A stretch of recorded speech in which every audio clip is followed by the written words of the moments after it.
I'll share with you 3 things that I did to increase my testosterone by more than 50%.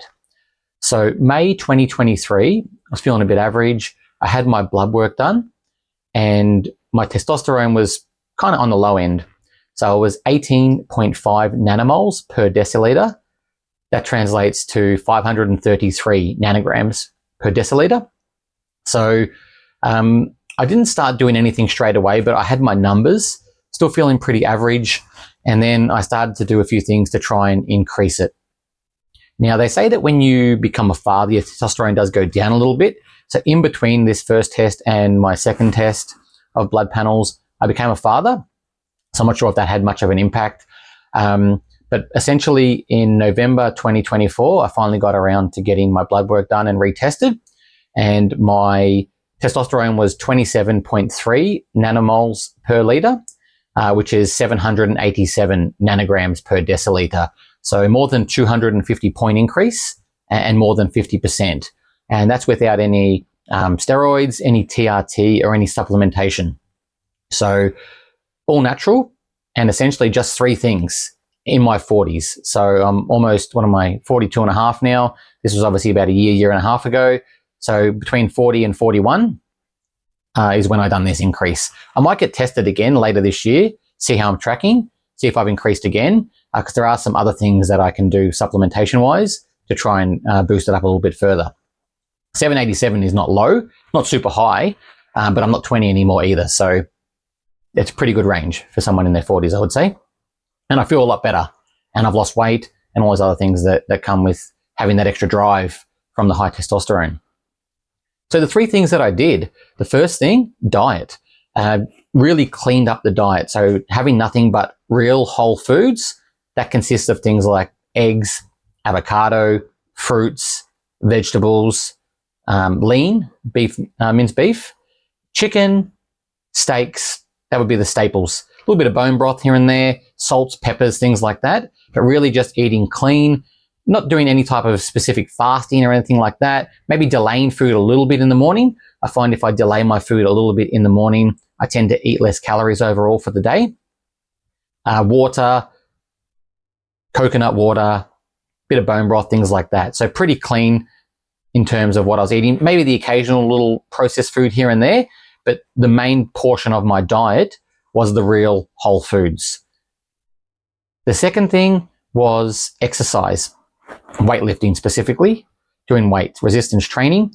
So I dabbled a little bit here and there over the year or 2 beforehand, but never really been a consistent lifter and not a heavy lifter either. So during this period, dumbbells were the main thing that I did. I started on a 6-day split, upper chest, sorry, what was I doing? Push, pull, lower split, 6 days a week, but with a little one and everything, full-time job, it was just too much.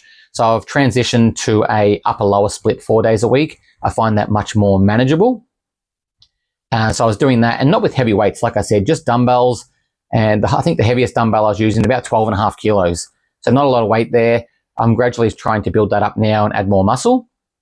And the other thing was a bit of cardio exercise. So walking 3 to 5 kilometers, trying for 2 to 3 times a week. And if it was like winter or raining, I wasn't able to get out and do that, 20 to 30 minutes on the stationary bike. So that's essentially it. So by doing those things, obviously my sleep wasn't super great in this time either. I know sleep can definitely help increase your testosterone because you do produce your testosterone overnight.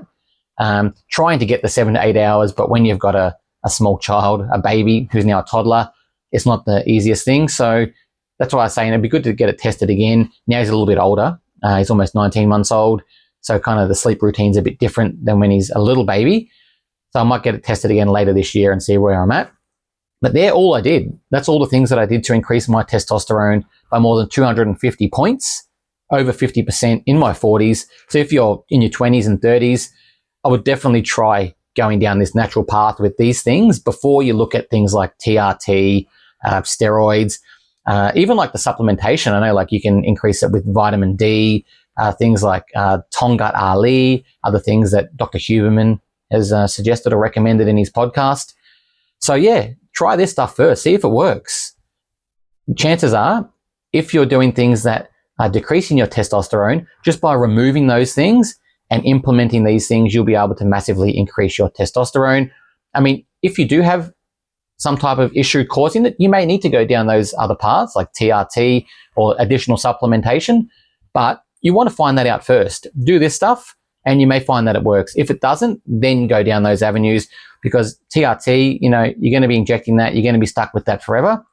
And if you don't have to do that, why would you want to do it?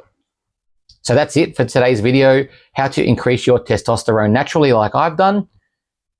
What have you done to increase yours? Any other things you think I could try that are natural to increase mine a bit further? I'd love to hear from you. And yeah, I'll see you in the next video. Cheers.